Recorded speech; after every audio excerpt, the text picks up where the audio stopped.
一个来自澳洲的台湾囝婿，一年前甲太太返来到南投水里探望亲人，就随去爱到水里的好山好水，所以决定要住落来卖披萨。讲披萨好食，伫当地真出名。有一位为澳洲来阿多仔来到花莲开民宿6年，1年前来到水里开店卖土耳其披萨。 希望他和南投乡亲食到伊用心制作料理。Call it Turkish pied. 对，是 Turkish 土耳其派的。 But basically it's my version. 但是基本上是他经过他自己改良的。伊烘出来土耳其披萨，花草就亲像台湾岛，和头一摆来食过民众拢真介意。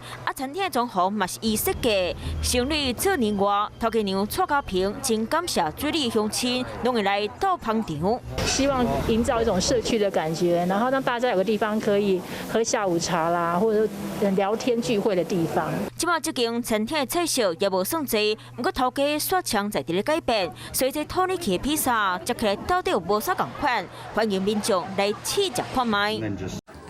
华视新闻看起来，赶快订阅我们的华视新闻 YouTube 频道，欢迎按赞、订阅、开启小铃铛，最新最及时的资讯要提供给你。